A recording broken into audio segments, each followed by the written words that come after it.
Russia tried for decades to replace us as the global leader, but they're as incompetent at that as they are at pretty much anything else. But China gets it.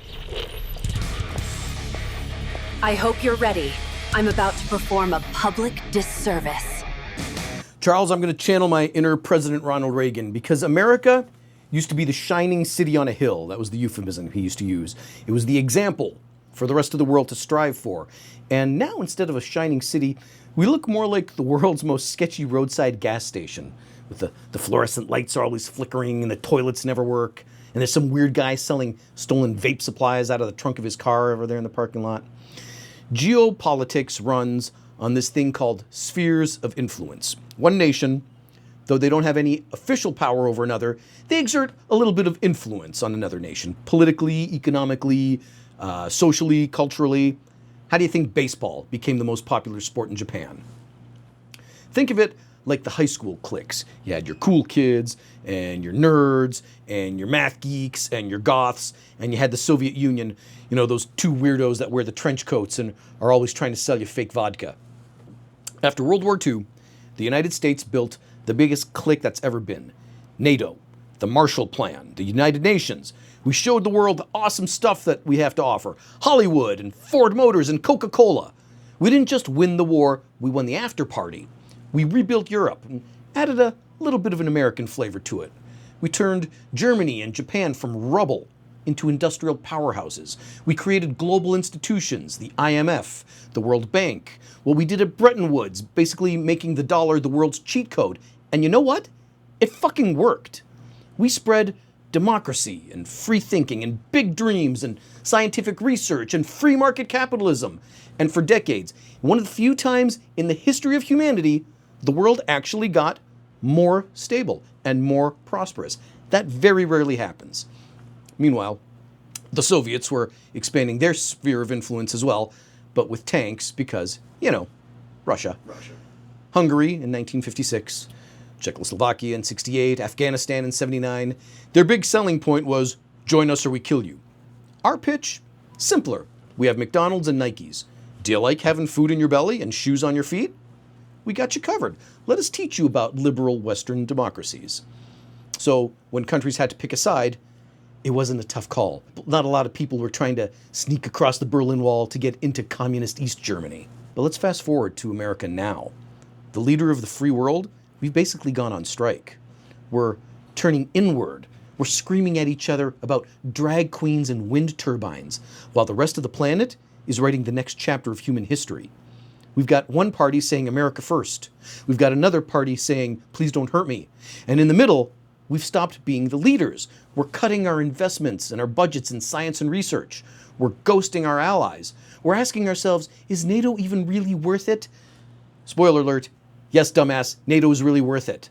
See, while we were busy scrolling through Hunter Biden's laptop, China was building a global empire.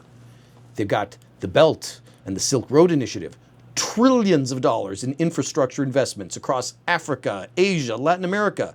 They're not spreading democracy, but they are spreading their influence through railroads, power plants, 5G towers. They're leading now in clean energy, maybe even AI, space exploration, robotics. You know, the stuff that's going to be the global economic bedrock of the future. That US dollar, that was the standard currency for global trade, the BRICS nations, you may have heard of them, they're now trying to take that away. The BRICS, Brazil, Russia, India, China, South Africa, they want to replace the US dollar with the Chinese yuan. And they're doing it with pretty much no effort because we're just handing it over to them. China just approaches some developing African nation and asks them, hey, Uganda, you guys want a port? Yeah, we'll build you a port. You guys want a power grid? Yeah, we'll build you a power grid. No lectures about human rights. Just sign here. Hey, Uganda, that rare earth mineral mine you've got over there, you guys want to work out some kind of arrangement? Of course they do. And if America keeps retreating, the rest of the world just moves on without us. We give up on clean energy. It's okay. Everybody else is just going to move on and we'll be fighting over Arab oil while the rest of the world has moved on to, I don't know, cold fusion or molten salt reactors or whatever the hell the next big breakthrough thing is. Europe will be buying Chinese tech. The Middle East will cut deals with Russia. Africa will cash Beijing's checks, and we'll be left sitting in the corner, alone, like your drunk uncle who keeps reminding you he used to be the quarterback in high school back in the good old days. Yeah, we'll go from leader of the free world to shithole country with a bunch of nukes. Hey, we'll be just like Russia. I don't think that's a good look for us, folks. You see, spheres of influence, they don't just disappear because we abandon it. If we don't fill that sphere, somebody else will. Russia tried for decades to replace us as the global leader, but they're as incompetent at that as they are at pretty much anything else. But China gets it.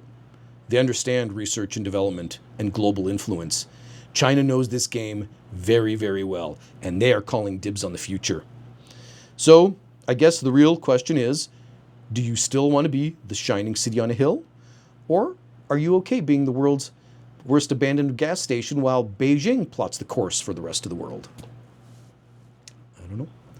Like, share, click subscribe, do all that shit. Or don't. I don't care. We're going to end up with Big Macs that come with fried rice as a side, aren't we? It's fried rice, you prick. Fly lice? Fly lice. It is fried rice, you prick.